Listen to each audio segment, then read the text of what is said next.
इन साथियों, स्वागत है आप सभी को आपके अपने परिवार ऑनलाइन निवेशी अकेडमी यूट्यूब चैनल पे। साथियों, आज की क्लास में देखेंगे बिहार डीएलएड एंट्रेंस एग्ज़ाम 2025 जो आप सभी का इस बार परीक्षा साथी 27 से जो आपका परीक्षा है। तो आज के सेशन आपके लिए बहुत ही ज़्यादा इम्पोर्टेंट रहने वाला है।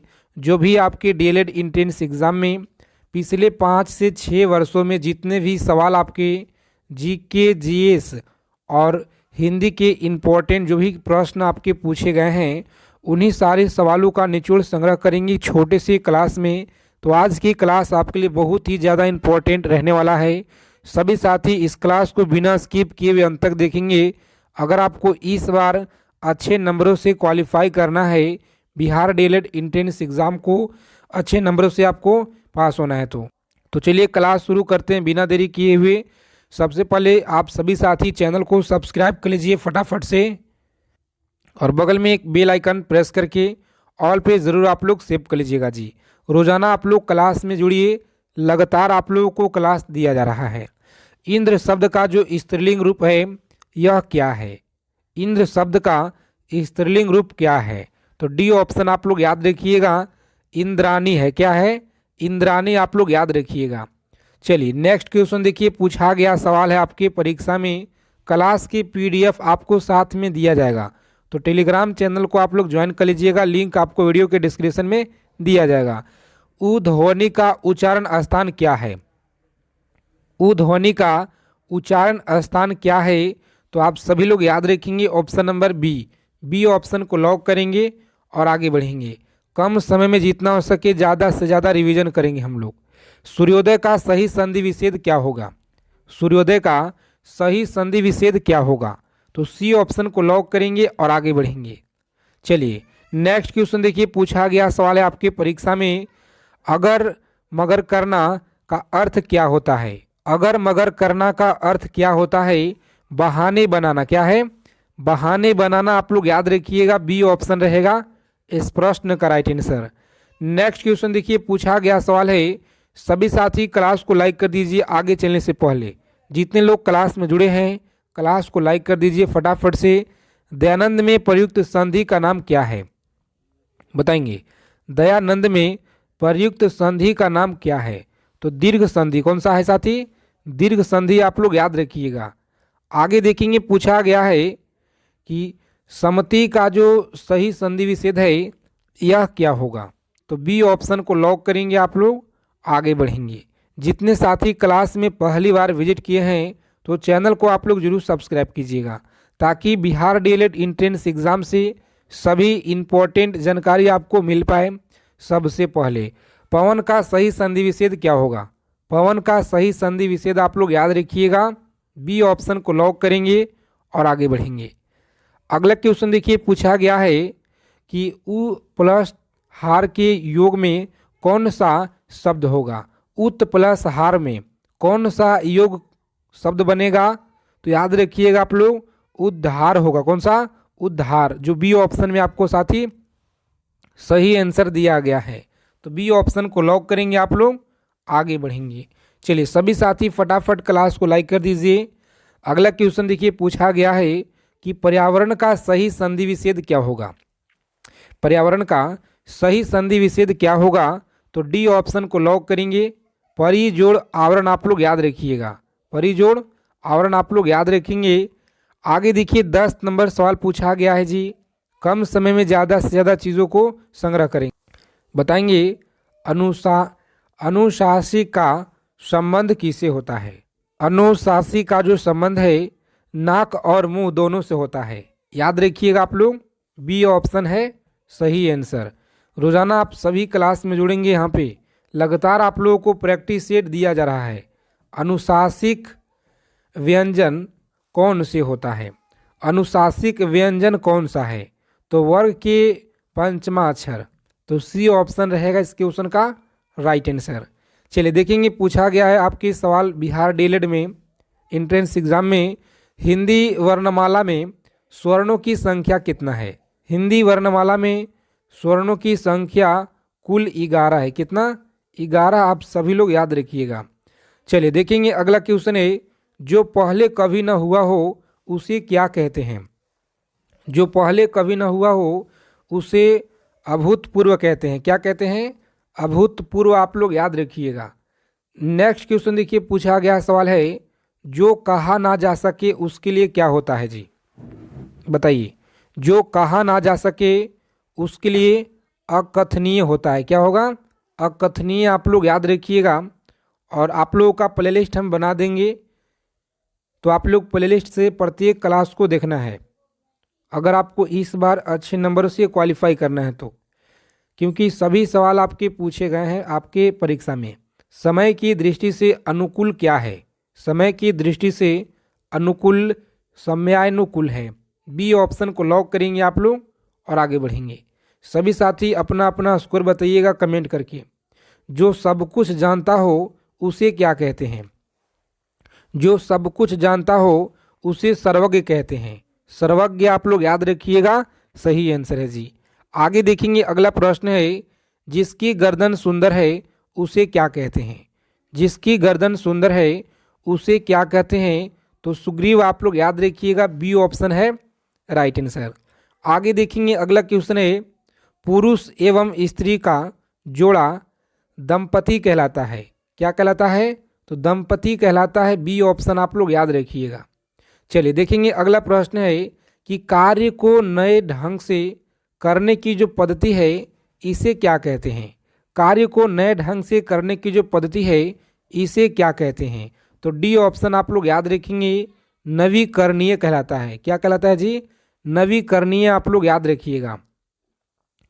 चलिए नेक्स्ट क्वेश्चन देखिए, पूछा गया है आपके एग्जाम में, सभी को याद रखना है।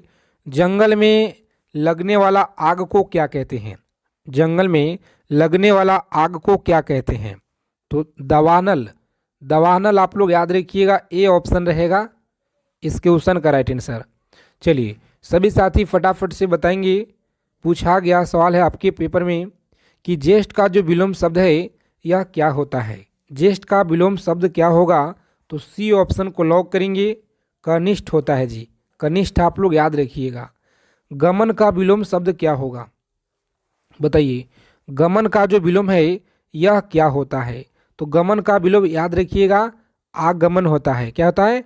आगमन। आप लोग याद रखेंगे। आगे देखिए, पूछा गया है कि अवनति का विलोम शब्द क्या होगा? सभी साथी क्लास को बिना स्किप किए हुए अंत तक देखिएगा अगर आपको इस बार सिलेक्शन लेना है अच्छे नंबरों से। तो साथी अंबर आप लोग याद रखिएगा। क्या होगा? तो अंबर आप लोग याद रखेंगे, सही आंसर है सी ऑप्शन। चलिए नेक्स्ट क्वेश्चन देखिए, पूछा गया है, श्री गणेश का विलोम क्या रहेगा? बताइए, श्री गणेश का विलोम क्या होता है? तो इति श्री आप लोग याद रखिएगा, इति श्री होता है। आगे देखेंगे, अगला क्वेश्चन है, अर्थ का विलोम शब्द क्या होगा? अर्थ का जो विलोम है यह इति होता है। अर्थ का इति आप लोग याद रखिएगा। चलिए देखेंगे, अमीय का पर्यायवाची शब्द क्या होगा? अमीय का पर्यायवाची शब्द होता है सुधा। आप लोग याद रखेंगे, अमीय का सुधा आप लोग याद रखिएगा जी। चलिए नेक्स्ट क्वेश्चन देखिए, यहाँ पे पूछा गया है आपकी परीक्षा में कि भाषा जो शब्द है संस्कृत के किस धातु से बना है? भाषा शब्द जो है संस्कृत के किस धातु से बना है? तो डी ऑप्शन रहेगा इस क्वेश्चन का राइट आंसर। चलिए देखेंगे, अगला क्वेश्चन है, तरुण का जो है विपरीतार्थिक शब्द बताइए। तरुण का विपरीतार्थिक शब्द क्या होगा? चलिए बताइए आप लोग, राइट आंसर यहाँ पे क्या रहेगा? तो बी ऑप्शन को लॉक करेंगे और आगे बढ़ेंगे। अगला क्वेश्चन देखिए, यहाँ पे याद रखेंगे साथी, इनमें से अलंकार में कौन सा भेद होता है? इनमें अलंकार के कौन सा भेद है? तो याद रखिएगा, शब्द अलंकार जो ऑप्शन नंबर बी में आपको दिया गया है साथी, राइट आंसर। चलिए रोजाना आप लोग क्लास में जुड़ेंगे, लगातार आप सभी को क्लास दिया जा रहा है। महात्मा में कौन सा समास है? महात्मा में कौन सा समास है? तो याद रखेंगे डी ऑप्शन, कर्मधारय समास है। कौन सा? कर्मधारय समास आप लोग याद रखिएगा। दिए गए शब्द के शुद्ध वर्तनी बताइए क्या होगा? तो शुद्ध वर्तनी आप लोग याद रखिएगा, सी ऑप्शन में राइट आंसर लिखा गया है। चलिए 32 नंबर प्रश्न देखिए, यहाँ पे याद रखेंगे आप लोग, इनमें से कौन सा शब्द है जो अशुद्ध लिखा गया है? कौन सा शब्द है जो अशुद्ध लिखा गया है? तो अशुद्ध बी ऑप्शन में आपको लिखा गया है। कलश सही लिखा गया है और रसायन है, कल्याण बिल्कुल सही है, लेकिन जो अशुद्ध लिखा गया है साथी बी ऑप्शन में, तो बी हमारा राइट आंसर हो जाएगा। देखिए आगे देखेंगे इनमें से कौन सा शब्द जो है शुद्ध है। शुद्ध आपको लिखा गया है प्राण, इस तरह से लिखा जाता है, डी ऑप्शन में सही आंसर दिया गया है। आगे देखेंगे अगला क्वेश्चन है। सभी साथी चैनल को सब्सक्राइब जरूर कर लीजिएगा और बगल में बेल आइकन प्रेस करके ऑल पे ज़रूर आप लोग सेव कर लेंगे। निम्न में से अल्प प्राण वर्ण कौन सा है? अल्प जो प्राण वर्ग है वर्ण कौन सा है? तो सी ऑप्शन आपको याद रखना है जी। आगे देखेंगे अगला क्वेश्चन है। गिरीश में कौन सा संधि है? गिरीश में कौन सा संधि दिया गया है? तो बी ऑप्शन आप लोग याद रखिएगा, दीर्घ संधि है। कौन सा? दीर्घ संधि आप लोग याद रखिएगा। आगे देखेंगे अगला प्रश्न पूछा गया है 36 नंबर सवाल, अच्छे से आपको याद रखना है, आपके परीक्षा में यहीं से मिलेंगे साथी देखने को। इनमें से कौन सा विपरीत शब्द का पतझड़ का अर्थ है? तो ए ऑप्शन आप लोग याद रखेंगे, वसंत आप लोग याद रखिएगा। चलिए नेक्स्ट क्वेश्चन देखिए, पूछा गया सवाल है आपके परीक्षा में, सभी को याद रखना है अच्छे से। अवनत शब्द में प्रयुक्त उपसर्ग क्या होता है? अवनत का जो प्रयुक्त उपसर्ग है यह क्या होगा? तो सी ऑप्शन आपका राइट आंसर है। सी ऑप्शन को लॉक करेंगे और आगे बढ़ेंगे। आगे देखिए पूछा गया है सावधानी शब्द में प्रयुक्त, सावधानी शब्द में प्रयुक्त जो प्रत्यय है यह क्या कहलाता है? तो प्यारे साथियों आप लोग याद रखेंगे, डी ऑप्शन को लॉक करेंगे आप लोग और आगे बढ़ेंगे। चलिए देखिए अगला क्वेश्चन पूछा गया है कि शुद्ध वर्तनी का चयन कीजिए। शुद्ध वर्तनी आपको बताना है कौन सा होगा। तो देखिए राइट आंसर आपको लिखा गया है ऑप्शन नंबर बी में, कृपा सही लिखा गया है, तो बी ऑप्शन रहेगा हमारा राइट आंसर जी। चलिए आगे देखेंगे साथी अगला क्वेश्चन है जो आपके परीक्षा में लगातार पूछे गए हैं, सभी को अच्छे से याद रखना है कि जाके पाँव न फटे बीवाई, सो क्या जाने पीर पराई का अर्थ, इसका मतलब क्या होता है?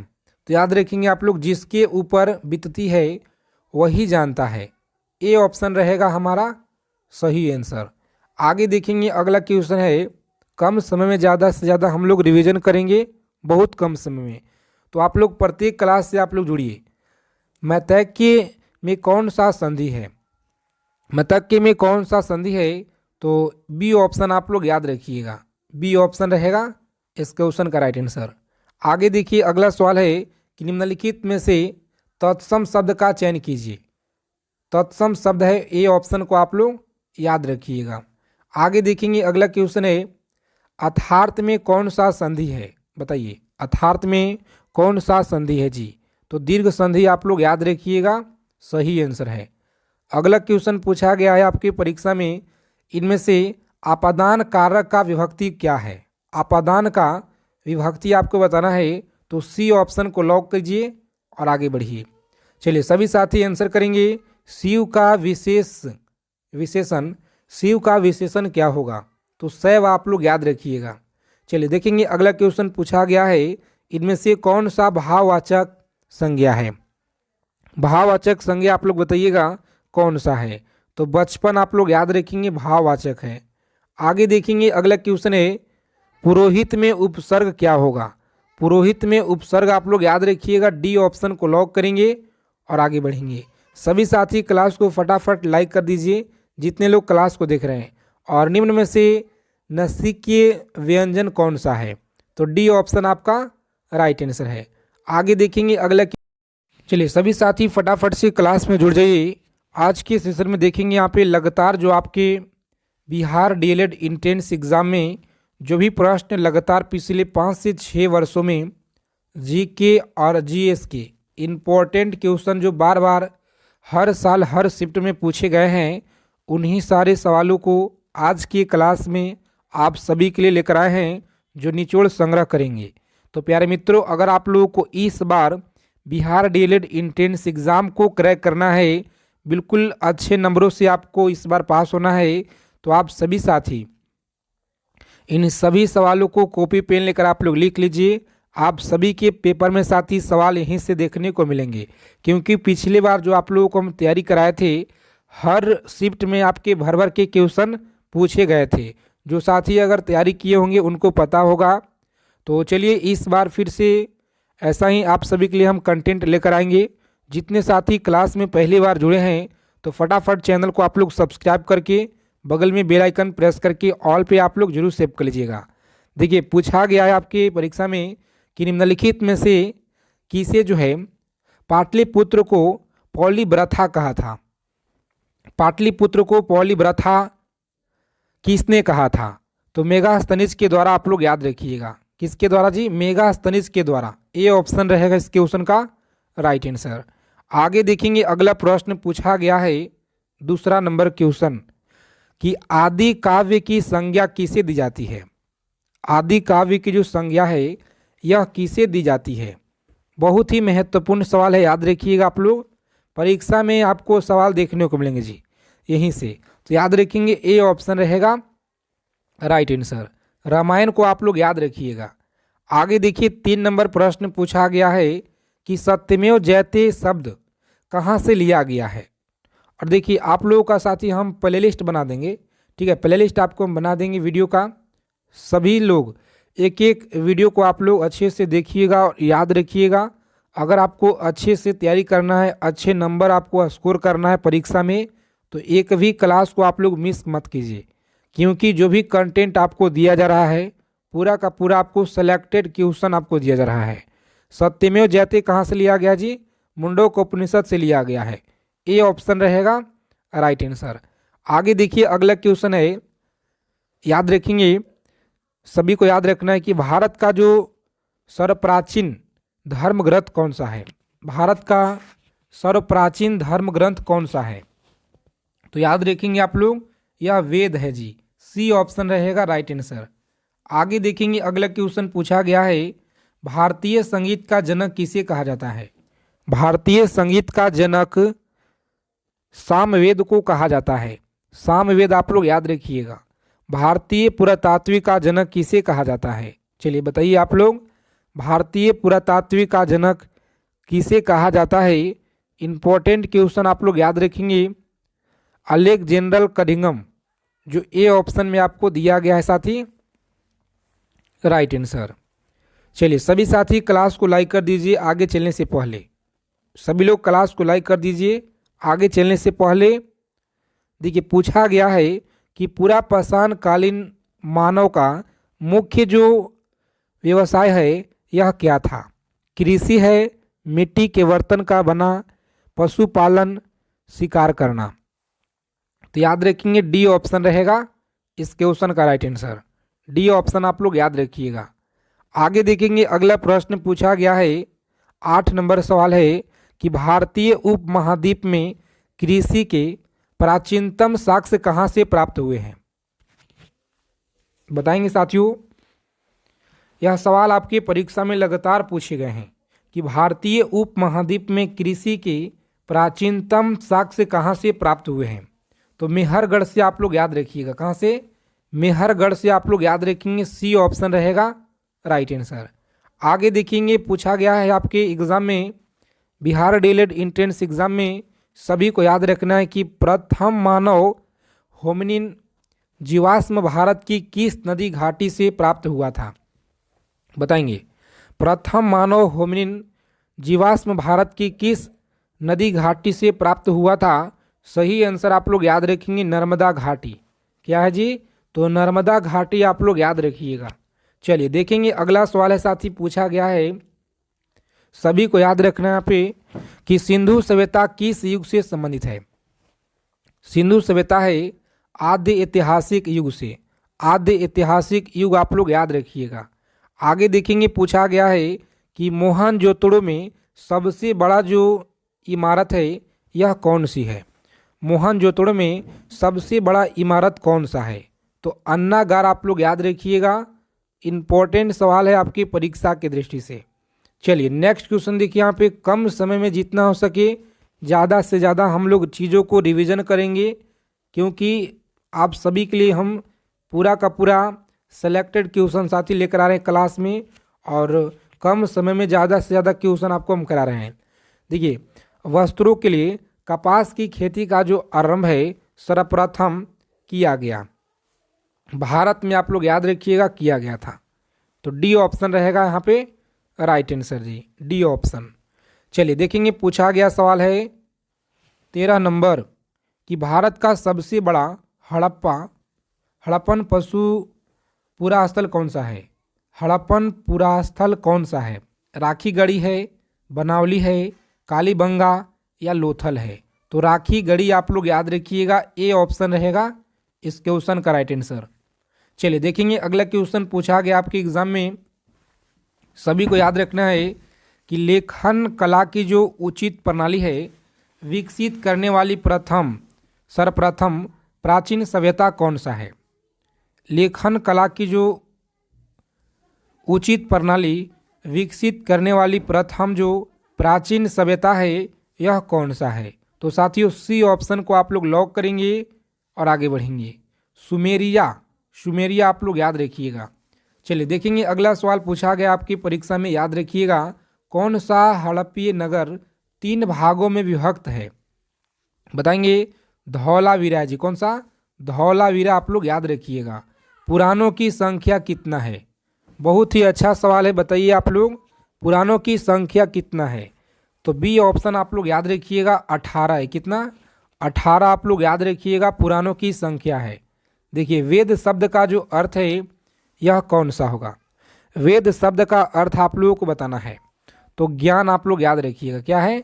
ज्ञान आप लोग याद रखेंगे। आगे देखिए, पूछा गया सवाल है आपकी परीक्षा में, बिहार डीएलएड एंट्रेंस एग्ज़ाम। सभी साथी चैनल को सब्सक्राइब कर लीजिए।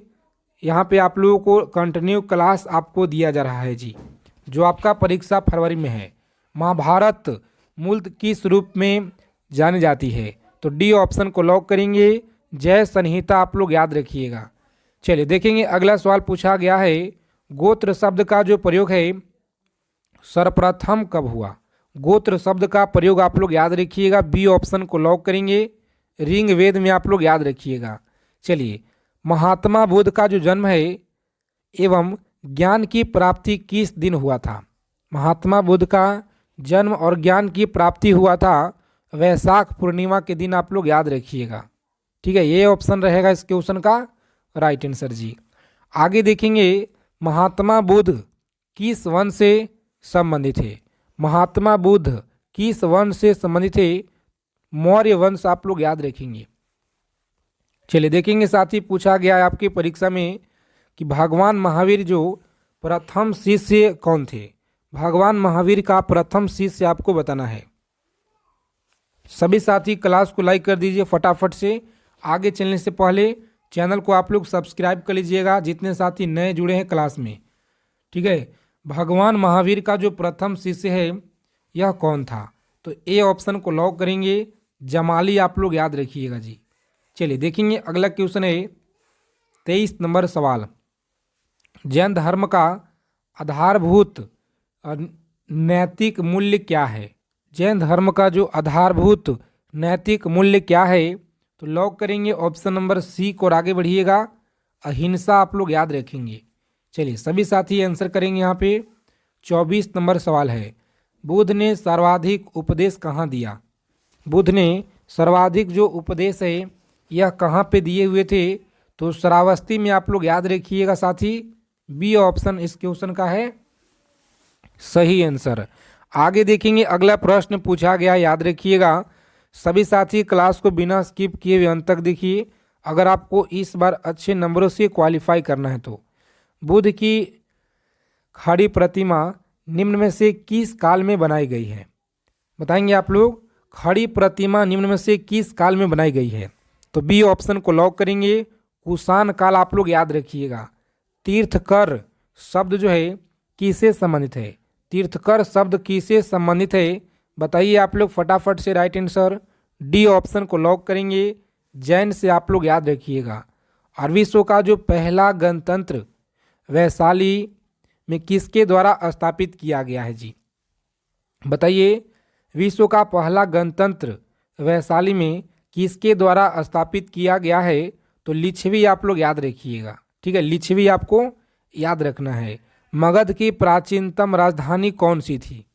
बताइए, मगध की जो प्राचीनतम राजधानी है यह कौन सी थी? तो सभी लोग याद रखेंगे। यहाँ पे सही आंसर है डी ऑप्शन को लॉक करेंगे, सॉरी सी ऑप्शन, और आगे बढ़ेंगे। चलिए देखेंगे अगला सवाल है कि पाटलिपुत्र के संस्थापक कौन है? पाटलिपुत्र के संस्थापक कौन है? तो उदयन के द्वारा किया गया है पाटलिपुत्र की संस्थापना। याद रखिएगा, यह सवाल आपके इस बार बिहार पुलिस के एग्ज़ाम में साथ ही पूछा गया था और डीएलएड एग्ज़ाम में भी पूछा गया है। याद रखिएगा, उज्जैन का प्राचीनतम नाम क्या है? उज्जैन का जो प्राचीनतम नाम है यह सी होगा। अवंतिका आप लोग याद रखिएगा, सही आंसर है। और आप लोग कमेंट करके बताइएगा कि आज की क्लास में कितना क्वेश्चन आप लोग सही किए हैं, कितना क्वेश्चन आपको गलत हुआ है। आजाद शत्रु के वंश का नाम क्या था जी? बताइए। तैयारी अगर मजबूत करना है तो रोजाना आप लोग क्लास में साथ ही जुड़िए, ठीक है। इस बार अगर आपको अच्छे नंबर लाना है तो याद रखिएगा C option, sorry B, Haryanka वंश आप लोग याद रखिएगा, ठीक है। हर्यक वंश आप लोग याद रखेंगे। चलिए देखिए 32 नंबर सवाल है आपकी स्क्रीन पे कि प्रसिद्ध रूर कोयला क्षेत्र निम्नलिखित में से किस देश में स्थित है जी? तो जर्मनी आप लोग याद रखिए, सही आंसर है। चलिए देखेंगे अगला क्वेश्चन है कि टोनवास क्षेत्र जो है यह प्रसिद्ध है कोयला के लिए। आप लोग याद रखिए, किसके लिए है जी? कोयला के लिए आप लोग याद रखिए। जोहान्स क्या? तो जोहान्स वर्ग जो है विख्यात है, किसके लिए है? स्वर्ण खनन हेतु। स्वर्ण खनन हेतु याद रखिएगा, ए ऑप्शन रहेगा इस प्रश्न का राइट आंसर। चलिए 35 नंबर सवाल देखिए, आप लोग याद रखिएगा अच्छे से कि विश्व में चांदी का सबसे बड़ा उत्पादक देश है मैक्सिको है। कौन सा? मैक्सिको आप लोग याद रखिएगा जी। चलिए बॉक्साइट किसकी कच्ची धातु है? बॉक्साइट जो है किसकी कच्ची धातु है? तो एल्युमिनियम का आप लोग याद रखिएगा, एल्युमिनियम का कच्ची धातु है, जो कहाँ पे दिया गया साथी? डी ऑप्शन में। चलिए देखेंगे अगला सवाल पूछा गया आपके एग्जाम में, सभी को अच्छे से याद रखना है कि ऊर्जा का वह कौन सा स्रोत है जो सबसे कम भूमंडलीय तापमान बढ़ाता है? तो यहाँ पे याद रखिएगा आप लोग, भूतापीय ऊर्जा कौन सा है? बी ऑप्शन, भूतापीय ऊर्जा आप लोग याद रखिएगा, बी ऑप्शन रहेगा इस क्वेश्चन का राइट आंसर। आगे देखिए पूछा गया है कि निम्नलिखित में से किस देश में निकेल का सबसे अधिक उत्पादन होता है?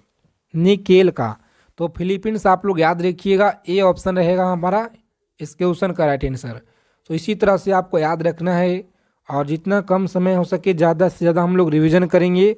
तो आप सभी साथी चैनल को सब्सक्राइब करके रखिए ताकि जो भी इम्पोर्टेंट सूचना है आपको सबसे पहले मिले। योजना आयोग को प्रतिस्थापित करते हुए किस दिन नीति आयोग जो है अस्तित्व में आया? तो याद रखिएगा आप लोग 1 जनवरी 2015 नीति आयोग आप लोग याद रखिएगा। चलिए 40 नंबर सवाल देखिए, याद रखना है कि निम्नलिखित में से कौन जो है एक संविधान नेत्र संस्था है? संघ लोक सेवा आयोग है, वित्त आयोग, निर्वाचन आयोग है या नीति आयोग है? तो नीति आयोग आप लोग याद रखिएगा साथी, सही आंसर है। चलिए देखेंगे अगला क्वेश्चन है, नीति आयोग के मुख्यालय याद रखेंगे नई दिल्ली में। कहाँ पे है? नई दिल्ली में आपको याद रखना है।